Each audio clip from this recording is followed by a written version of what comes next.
Muchas bendiciones, hermano. Hoy día continuamos con la acción de Dios, ya del amor que Él tiene hacia nosotros, la misericordia, la bondad que tiene a los que no son judíos ahora, a los gentiles, para todos nosotros.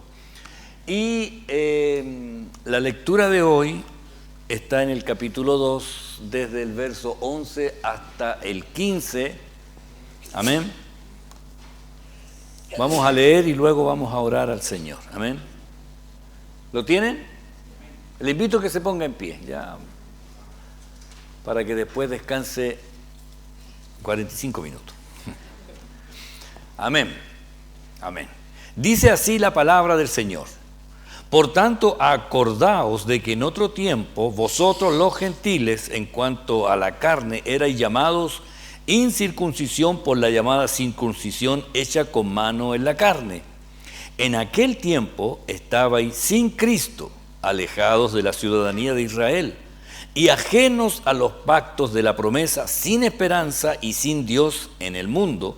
Pero ahora en Cristo Jesús, vosotros que en otro tiempo estabais lejos, habéis sido hechos cercanos por la sangre de Cristo, porque Él es nuestra paz, que de ambos pueblos hizo uno, derribando la pared intermedia de separación, aboliendo en su carne las enemistades de la ley y de los mandamientos expresados en ordenanzas, para crear en sí mismo de los dos un solo y nuevo hombre, haciendo la paz. Vamos a orar. Padre, gracias le damos en esta hora por la bendición de poder reunirnos, poder escudriñar su palabra, poder, Señor, en ella buscar este alimento, Señor, sólido, Señor, que nos ayuda, Señor, a perseverar, a continuar, a seguir adelante. Oramos, Señor, por cada uno de los hermanos que están aquí presentes, por sus familias, por los hermanos que verán esta grabación, Señor, de la misma forma sea para cada uno de ellos. Oro por los que están pasando dificultades. Oro por aquellos, Señor, que están sufriendo alguna dolencia, y ruego que usted, Señor, en su bondad y misericordia intervenga para la gloria de su nombre. Gracias le damos, Señor, en el nombre de Jesús. Amén y amén. Pueden tomar asiento. Amén. ¿Sabe, Pablo ahora comienza a decirnos en el verso 11, por tanto, acordaos de que en otro tiempo vosotros los gentiles, en cuanto a la carne, erais llamados incircuncisión por la llamada circuncisión hecha con mano en la carne. ¿Ya? En la NTV dice: no olviden que ustedes los gentiles antes estaban excluidos, eran llamados paganos incircuncisos por los judíos, quienes estaban orgullosos de la circuncisión, aun cuando esa práctica solo afectaba su cuerpo, no su corazón. Bueno, primero en este versículo Pablo dice: acuérdense que estaban lejos de Dios. Acuérdense de esto. Y esto también debe hacer a nosotros recordar nuestra condición. Por lo que Pablo quiere hacer ahora es profundizar en la gratitud que le debemos al Señor. Porque no teníamos, como lo veíamos el jueves pasado, no teníamos ninguna forma de llegar a Dios nosotros, los que no éramos judíos. Y considere esto: para los judíos, nosotros, los no judíos, bueno, primero nos llamaban los paganos, ¿ya? Para ellos decían que nosotros éramos creados para leña del infierno. Eso era, o sea, nosotros no teníamos salvación y solo éramos leña del infierno, así de simple. Como cuando usted ahí en el invierno se compra su saquito de leña, los pone apiladito al lado para que estén bien sequitos. Ellos decían que nosotros éramos como esa leña para mantener el fuego encendido, porque no teníamos salvación. Entonces, nuestra condición era así. Ellos priorizaban lo religioso ya lo literal y no se preocupaban en realidad de la connotación espiritual que podían tener. Aún la ceremonia y todo lo que hacían apuntaba a algo más. Recuerde que la circuncisión representa el cortar la naturaleza pecaminosa. Esa es la connotación que tiene esta circuncisión, ¿ya? Pero no era algo que a ellos los marcara para decir, porque son circuncidados son salvos. Esto representaba el corte de la naturaleza pecaminosa que hay en el hombre, pero no por la práctica, sino, bueno, ahora entendemos que es cuando Cristo llega a mi corazón, ya la naturaleza pecaminosa queda sin poder sobre nosotros. Por eso que Pablo le escribe a esta iglesia y les dice, mire, pues no es judío el que lo es externamente, ¿ya? Y ahí está refiriéndose a la circuncisión. Ni es la circuncisión la que se hace exteriormente en la carne, y aquí lo aclara, sino que es judío el que lo es en lo interior, y la circuncisión es la del corazón, en espíritu, no en letra, la alabanza de la cual no viene de los hombres, sino de Dios. O sea, lo que está hablando en realidad es que lo que Dios espera en el hombre es el cambio que se hace en el corazón, ¿ya? No físicamente, no es físicamente, sino la que se hace en el corazón. El cambio de la naturaleza que cada uno de nosotros debe tener. Y esto yo se lo reitero, debe haber un cambio de vida, hermano. Debe haber. Si usted dice, pero es que yo no era tan malo. No es porque lo que yo era, ya es lo que el Señor cambia en mí. Y hay un momento en que usted debe decir, Señor, cambia mi vida. Si yo me creo bueno, quiere decir que soy orgulloso, soy egocéntrico. Perdóname, ¿me entiende? O sea, tiene que haber. A los colosenses le dice, en él también fuisteis circuncidado con circuncisión no hecha a mano, al echar de vosotros el cuerpo pecaminoso carnal en la circuncisión de Cristo. Cuando yo leí a veces hay textos que me cuesta entender, ¿ya? Porque uno lo lee y trata de encontrarle la quinta pata al gato, el sentido, ¿ya? Lo busqué en las versiones más modernas y encontré que esta estaba bien clara. Dice, la Dios habla hoy, ¿ya? Dice el mismo Colosenses 2:11. En él también ustedes han sido circuncidados, no con una circuncisión hecha por los hombres, sino con la circuncisión hecha por Dios al unirlos a Cristo y despojarlos de su naturaleza pecaminosa, ¿ya? Entonces, ¿qué es en sí la circuncisión? Es en realidad el cambio que hace el Señor en nuestra vida, ¿ya? Al entrar el Espíritu Santo, ¿ya? A morar en nosotros y Él empezar a tratar con nuestro interior, ¿ya? Más que la conciencia, es el Espíritu Santo. La conciencia nos dice cuando hacemos algo malo, ¿cierto? O sea, todos tienen un Pepe Grillo, ¿sí? Que nos habla, no estuvo bien, pero el Espíritu Santo es más que eso. Es más que eso porque Él ve hasta lo que ofende a Dios y que no ofende a nadie más. Porque nosotros nos sentimos mal cuando ofendemos a alguien. Pero si usted está solo en su casa, dice, bueno, esto no le afecta a nadie. Pero Dios es el que sí sabe lo que está pasando. Y hay cosas que podemos hacer muy en secreto que solamente el Espíritu Santo está viendo. Y si eso no está bien delante de Dios, obviamente va a tener que superar mi conciencia para decirme, esto no te hace bien. Como Pablo dice ahí en la carta a los Corintios, todo me es lícito, pero no todo conviene. Y también dice, todo me es lícito, pero no todo edifica. Entonces ahí es cuando tenemos que saber si edifica mi vida o no la edifica. Entonces hay cosas que edifican nuestra vida. Hablaba ahí con un hermano Congregarse es bueno. ¿Por qué? Porque me fortalece, ¿ya? En mi comunión con Dios y la comunión con los hermanos. Me fortalece el saber que hay otros que también están buscando hacer la voluntad de Dios. Me ayuda, aunque también la iglesia a veces me provoca cuando tenemos choque, ¿ya? Choque de qué sé yo, de trato, de palabra, de forma de ser. A veces uno dice, oh, ese hermano que es lento para hablar. Y el hermano habla con pausa y usted empieza a contar ahí, 1, 2, 3, 4, 5, 6, 7. Y le dice otra palabra. Y ahí el Señor, ¿qué está tratando? Bueno, con el hermano a lo mejor él está acostumbrado, pero conmigo la paciencia, el saber esperar. No todos hablan 20 palabras por segundo, ¿ya? Entonces en esta semana he estado en 2 retiros de damas y traté de hablar harto. No.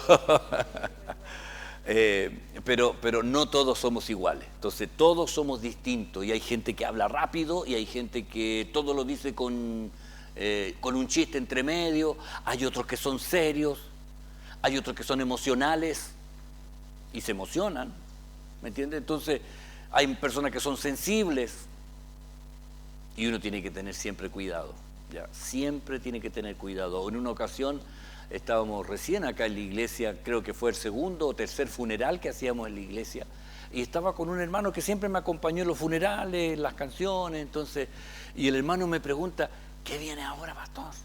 Y ya habíamos hecho le dije yo, y yo le digo a él, en voz baja, le digo yo, tienen que sacar, y él estaba ahí en eso mismo, dice, y yo le iba a decir al muertito, ya, tienen que sacar al muertito.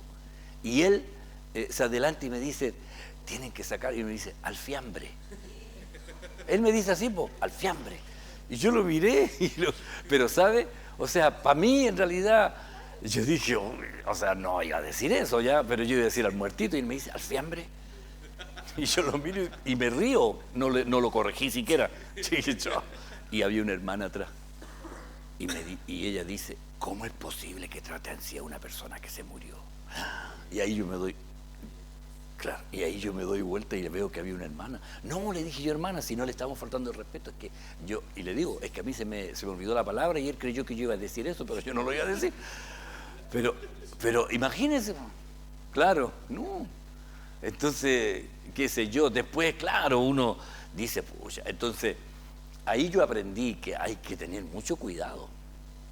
Y claro, si esta palabra ofendió a esa persona, yo después hablando con el hermano dije, seguramente al Señor no le gustó eso. ¿Por qué? Porque es verdad. Entonces, no todos somos iguales y muchas veces cometemos errores de ese tipo, que en realidad, aunque usted diga, pero no era pecado, pero si ofende a alguien ya está mal. Ya está mal. ¿Estamos? Amén. Seguimos. El verso 12 dice, en aquel tiempo estabais sin Cristo, alejados de la ciudadanía de Israel y ajeno a los pactos de la promesa, sin esperanza y sin Dios en el mundo. En la versión Dios habla hoy, le dice, recuerden que en otro tiempo estaban sin Cristo, separados de la nación de Israel y no tenían parte en las alianzas ni en las promesas de Dios. Vivían en este mundo sin Dios y sin esperanza. Oiga, separados de Cristo, lejos de Él. En el griego dice, Cristo no estaba presente con vosotros, ¿ya?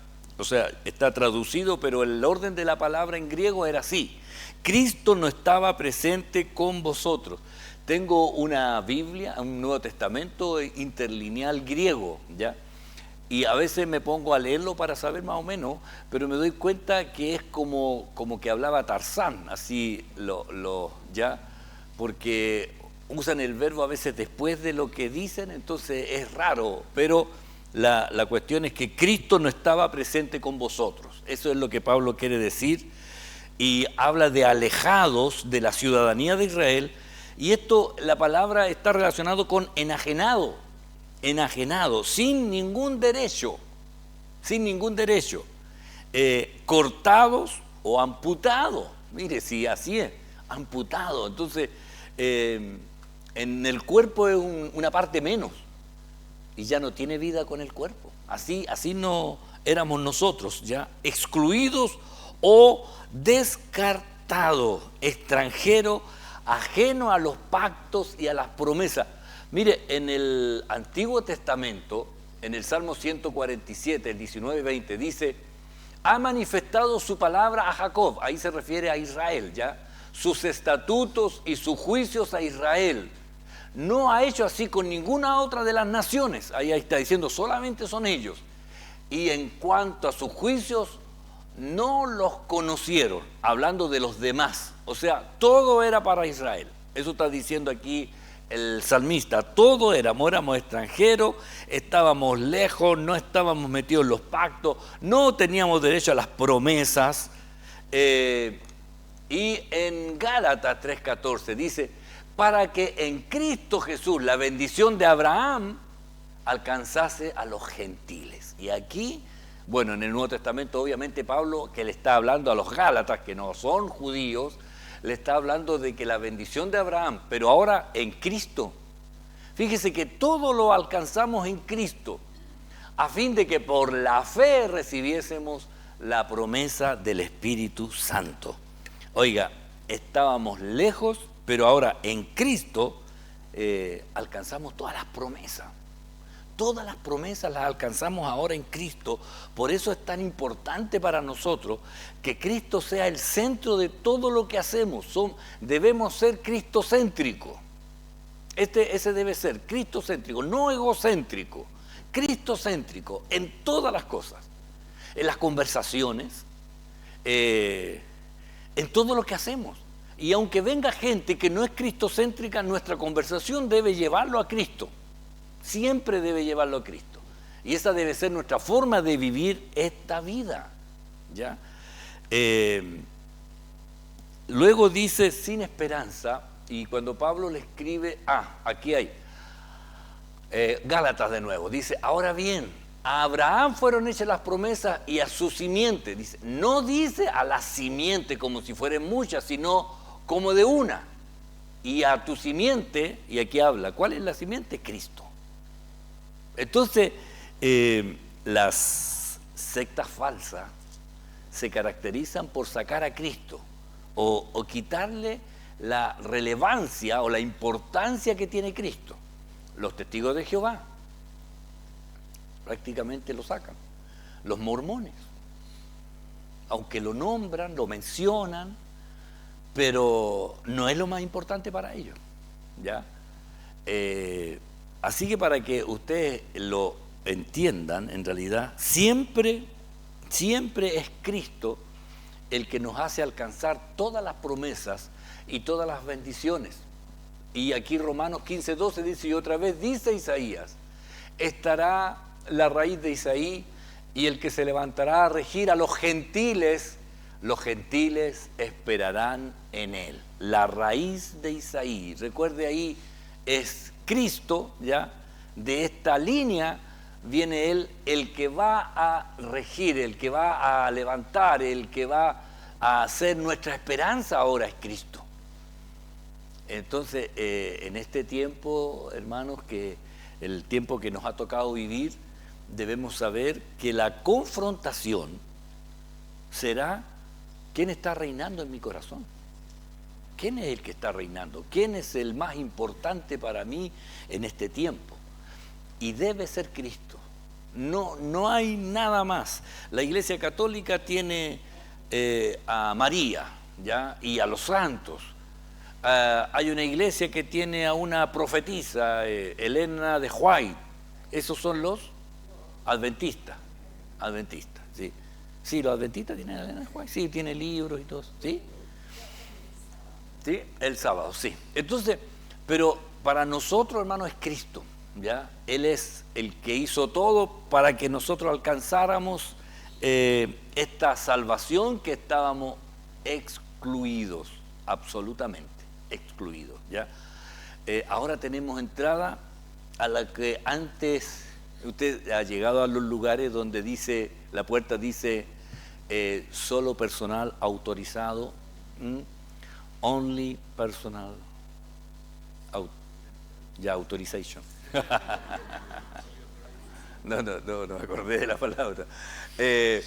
Pero ahora para nosotros estamos autorizados, ¿ya? Y a veces uno dice, oh, que habrá al otro lado. Y a veces no hay nada importante, pero es solo para personas autorizadas. Y la autorización ahora es Cristo. Los judíos decían que para entrar por esa puerta tenían que hacer esto, aquello, y esto, y esto, y esto, y cumplir esto, y todo eso. Y el Señor dijo, no, en Cristo están todas las promesas, ¿ya? Así que, para que usted lo considere, Pablo, todo esto, lo que está hablando, recuerden que, acordaos que, nos está diciendo todo lo que no teníamos. ¿Para qué? Para profundizar en nuestra gratitud a lo que Él hizo por nosotros. Y hace varios jueves atrás hablábamos de que Él nos recibió ahora como hijos, nos puso al nivel de los hijos, heredamos como los hijos, nos ama como a hijos y nos hace y nos permite llamarle papito. Abba Padre, algunos dicen que significa papito, pero yo ni a mi papá le decía papito. Era tan serio que me daba no sé qué, ¿ya? Papá era lo más cercano que tenía yo para decirle.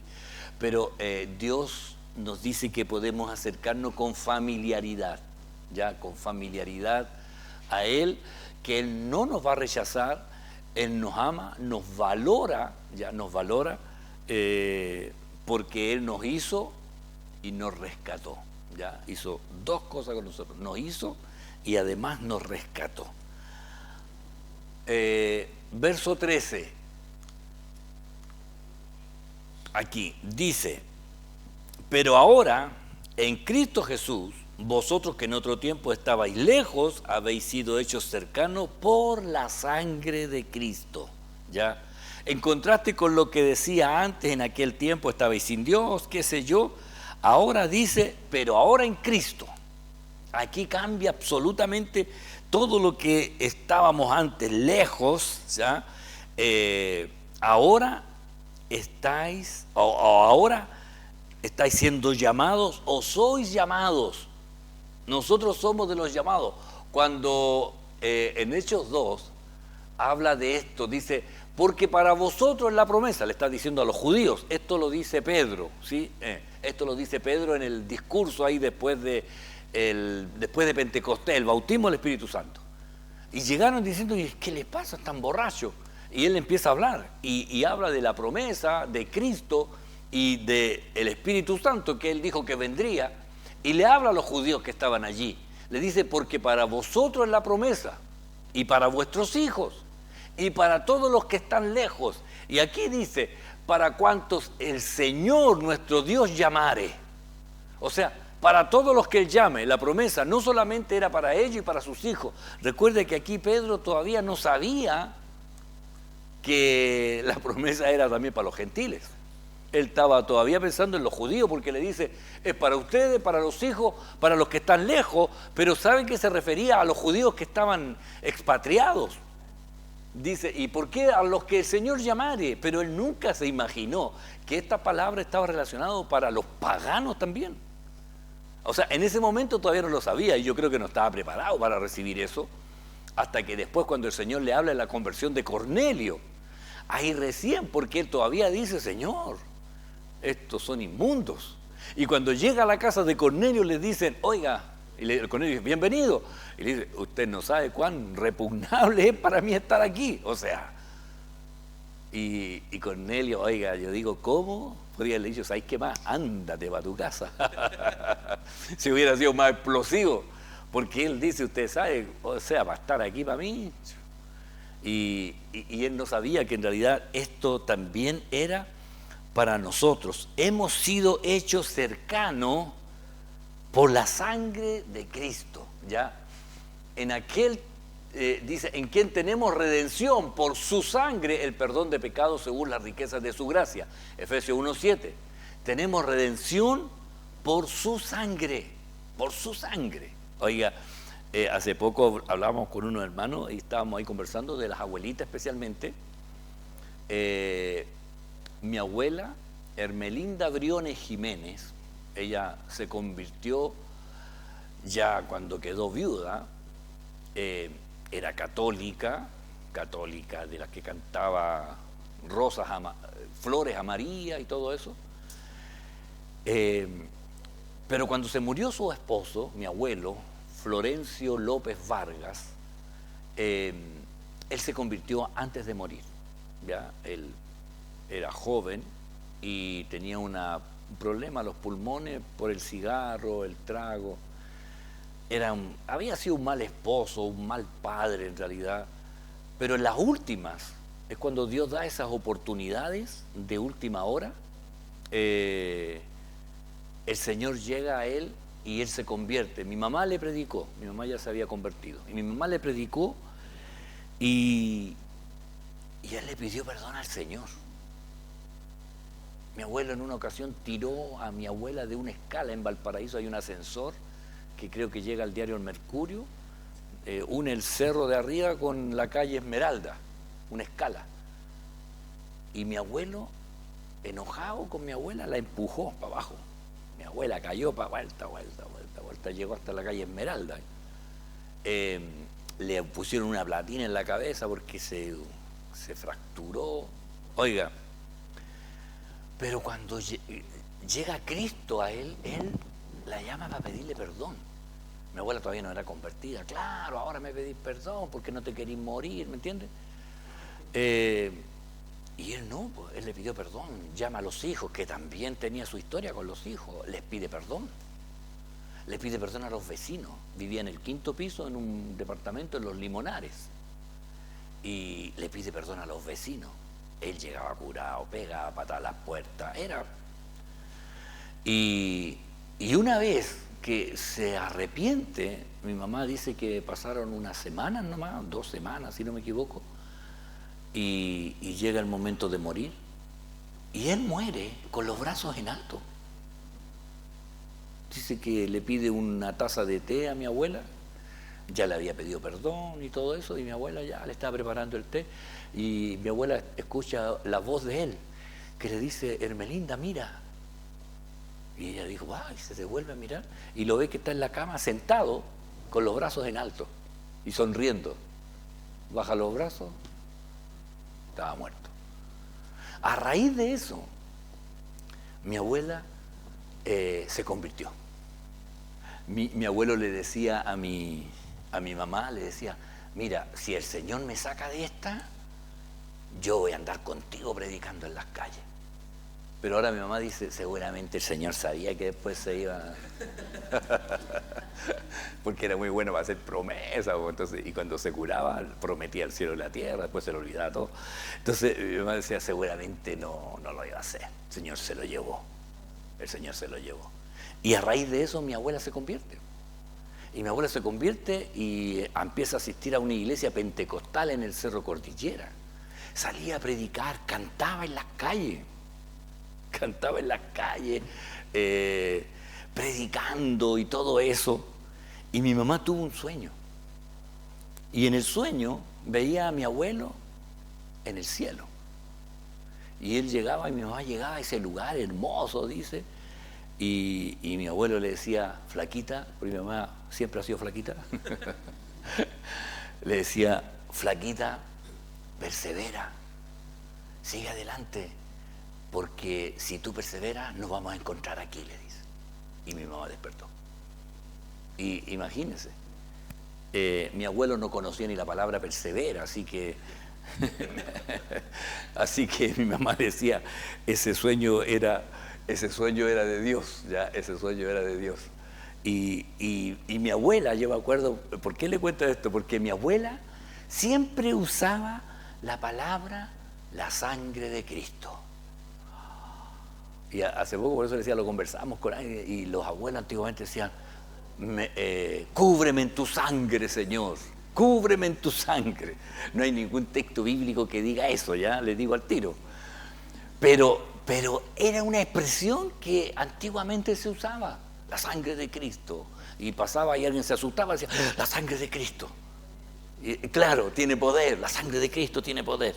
Y la verdad es que la sangre de Cristo nos dio redención, dice, en que tenemos redención por su sangre. O sea, la sangre de Cristo nos compró, ¿ya? Nos compró para ser salvos, ¿ya?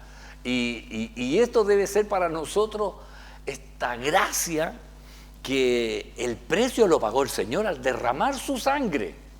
¿Por qué la sangre de Cristo? Recuerde que el sacrificio que se hacía de un animalito, se le sacaba la sangre y esa sangre se ponía ahí en el propiciatorio y con esa sangre se cubría el pecado, no se borraba, se cubría.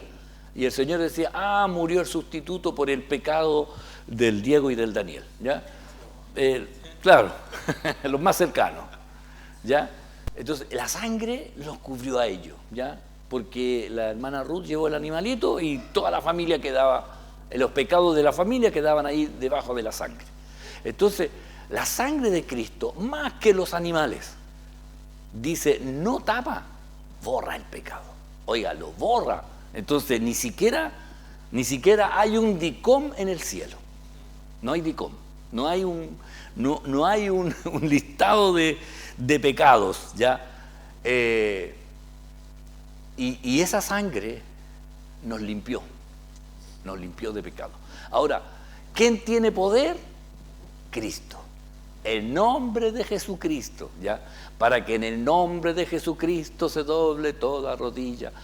Es el nombre de Cristo, ¿ya? Pero explicarle eso a las abuelitas no lo iban a entender porque ellos preferían decir la sangre de Cristo, ¿ya? Y también mi señora, su abuela también era lo mismo. Todos hablaban de la sangre de Cristo, aunque no está eso en la Biblia, que digamos la sangre de Cristo tiene poder, pero sí la sangre de Cristo nos redimió y nos perdonó los pecados según las riquezas de su gracia. Amén. ¿Qué más? Isaías dice, producirá frutos de labios, paz al que está lejos y al cercano, ¿ya? Dice el Señor, y los sanaré. Los judíos esto lo interpretaban con los judíos que vivían en Israel y los judíos que estaban en otros países, pero que iban a tener paz. Pero ahora nosotros entendemos que esto se refiere a los lejanos, aún los que no éramos judíos, ¿ya? Aunque los mesiánicos sacaron una lista de todos los apellidos que son judíos y están todos los apellidos de nosotros, ¿eh? Así que es como que todos nosotros somos judíos, pero más que estar en esa lista es estar en Cristo, ¿ya? Ahí, aunque sea un apellido que recién haya salido, pero es estar en Cristo. Amén. El verso 14 dice, porque Él es nuestra paz, que de ambos pueblos hizo uno derribando la pared intermedia de separación. En la versión Nueva Biblia Viva dice, porque Cristo es nuestra paz. Él logró hacer de nosotros los judíos y de ustedes los no judíos un solo pueblo, derribando la pared de enemistad que nos separaba. Un solo pueblo. Ahora, este pueblo no es un país que tiene límites, es la iglesia. Este es el pueblo de Dios, la iglesia, sin límites, ya, sin diferencias de idioma. Aunque hablamos distintos idiomas, pero tenemos a uno solo a quien nosotros nos dirigimos, ya, sea en inglés, en español, en francés, mapudungú, lo que sea. Tenemos solamente Cristo, es el que nos ha unificado en un solo pueblo. Él no es como decíamos, el pacificador. Pablo dice, Él es nuestra paz. Él es nuestra paz. Pagó el precio de nuestra paz. Los judíos o los gentiles estamos unidos por Él, que es el príncipe de paz. Ahora estamos en Él. Amén. Cristo es nuestra paz. Él es nuestra paz. Y hay una alabanza que dice, Él es mi paz, se ha llevado todos, se ha llevado todos mis, temores. Se ha llevado todos mis temores. Yo decía mis dolores, pero todavía me duele la espalda, así que Faltan algunos dolores, ya. Él es nuestra paz, ya. En Isaías 9:6 dice, porque un niño nos es nacido, hijo nos es dado, el principado sobre su hombro, y llamará su nombre admirable, consejero, Dios fuerte, Padre eterno, príncipe de paz. Príncipe de paz. Él es nuestra paz porque ahora por Cristo tenemos paz con Dios. Estamos en paz con Dios. En Isaías 53:5 dice 53:5, mas el herido fue por nuestras rebeliones, molido por nuestros pecados, el castigo de nuestra paz fue sobre él y por su llaga fuimos nosotros curados. El castigo de nuestra paz. Y esto se refiere al precio de tener paz. ¿Ya? Él recibió el castigo para que nosotros estuviéramos en paz con Dios. En paz con Dios. Y esto es lo que se destaca en realidad, que ya no estamos enemistados con Dios.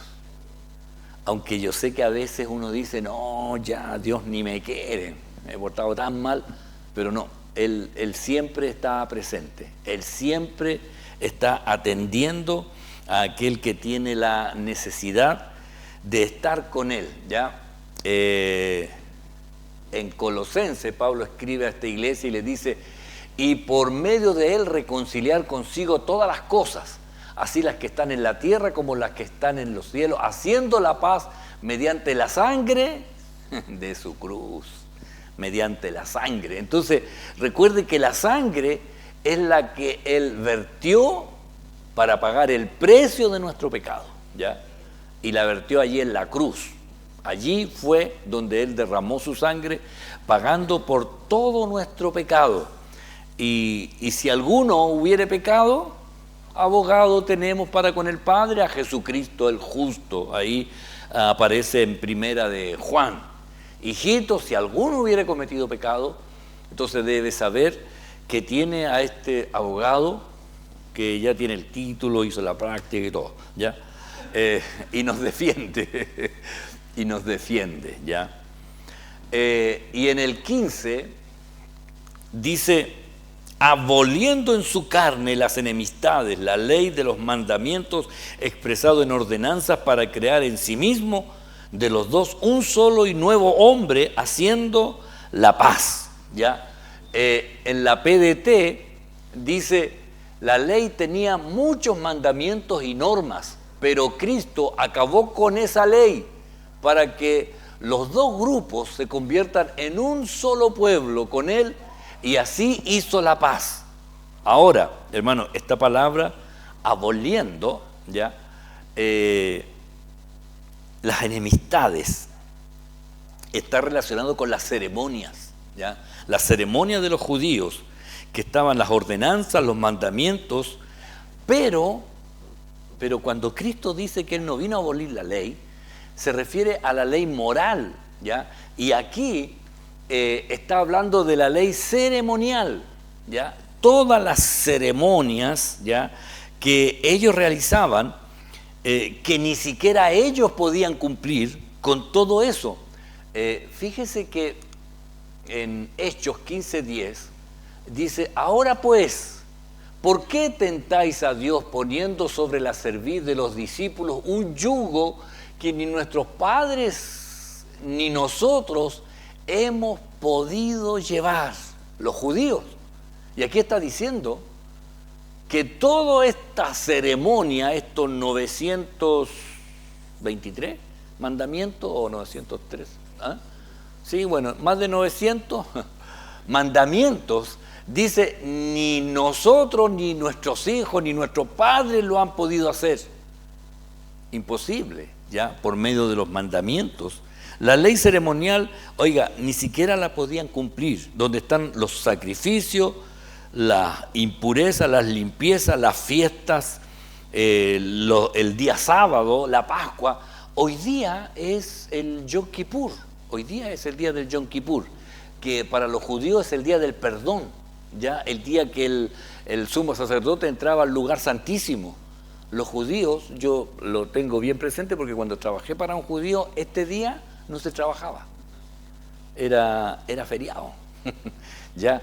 Y era bueno porque era una fiesta agregada que teníamos nosotros, no teníamos nada que ver, pero ellos decían el día del perdón. Este día, en la empresa donde yo trabajé, ellos no comían, hacían un ayuno todo el día. O sea, desde el momento en que se escondía el sol el día de ayer, ellos paraban de comer, pero el día miércoles hacían unas buenas comidas, ellos comían bien porque sabían que se iba el sol y ya no comían más. Hasta el otro día cuando el sol se ponía, o sea, a esta hora ya están comiendo, ¿ya? Y era el día del perdón. Entonces ellos no tenían deuda con nadie, a los trabajadores, no, ustedes no vengan a trabajar, váyanse nomás, no nos van a descontar el día, no, y era el día del perdón, ¿ya? Así que ellos todavía lo hacen, ¿ya? ¿Por qué? Porque resulta que ellos siguen en los sacrificios, siguen en las mismas cosas, pero esto fue abolido, la ley ceremonial ya quedó obsoleta en Hebreos 7, 16 y 18, cuando está hablando del sacerdocio que era por el mandamiento y la línea de Leví, dice, no constituido conforme a la ley del mandamiento acerca de la descendencia, sino según el poder de una vida indestructible. Queda pues abrogado el mandamiento anterior a causa de su debilidad e ineficacia.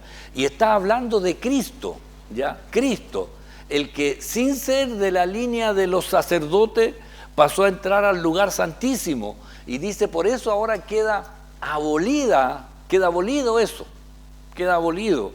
Y ya no es, ahora es Cristo en realidad. Entonces, esto quedó ya obsoleto, pero, hermano, lo que sigue vigente es la ley moral. Por eso Cristo dijo, no penséis que he venido para abrogar la ley o los profetas.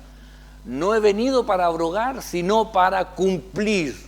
Entonces el Señor cumplió todos los mandamientos ceremoniales, pero también cumplió la ley del amor, la justicia y la misericordia. Ya Él vino a cumplir todo.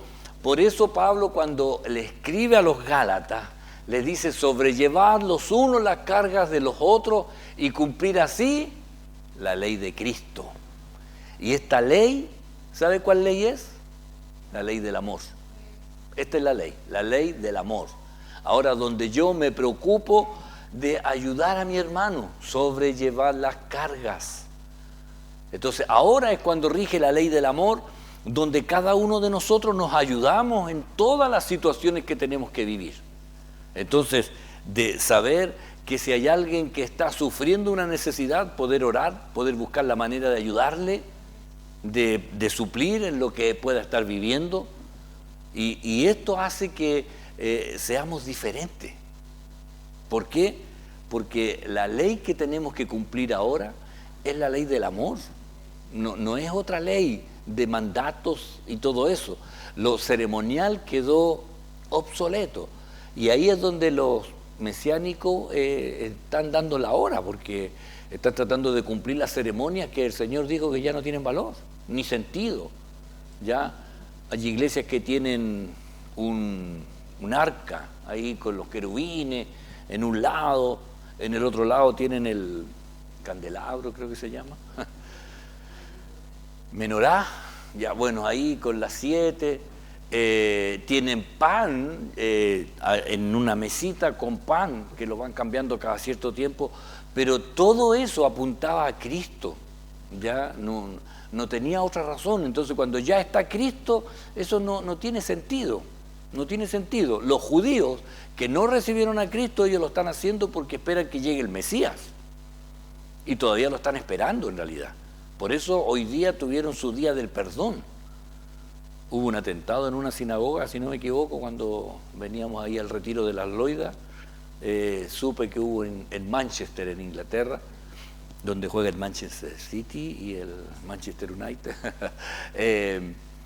Ahí hubo un atentado y estaban en la sinagoga ahí los judíos, y hay algunos muertos, no sé cuánto en realidad, pero era el día del perdón.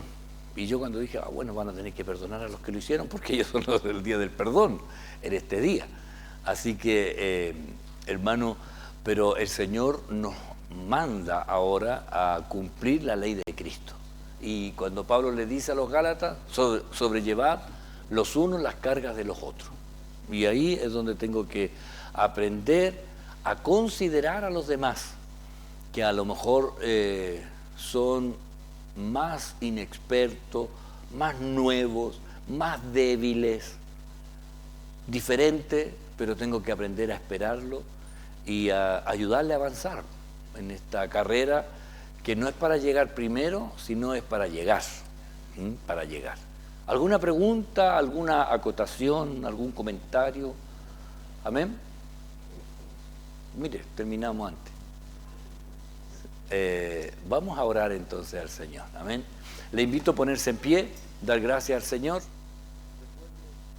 cumplir la ley de Cristo. Amén. Padre, en el nombre de Jesús, le damos gracias, Señor, por la bendición de poder juntarnos, avanzar en el conocer su palabra y ser guiados, Señor, por su presencia. Yo le ruego que usted nos ayude a hacer realmente lo que usted espera que nosotros seamos en el Señor. Haga usted la obra sobre nuestras vidas y glorifíquese, Señor, en gran manera. Haga usted la obra. Señor, ayúdenos en nuestra familia a mirar a los demás como usted los mira, con amor, con la comprensión necesaria, y enséñenos a hacer su voluntad. Padre, acompáñenos en el retorno a nuestros hogares y haga usted la obra en nuestros corazones. Enséñenos, Señor, a vivir en su voluntad y en su propósito, y haga su obra sobre nuestras vidas. A usted le damos gracias, Señor, en el nombre de Jesús. Amén y amén. Que el Señor les bendiga. Amén.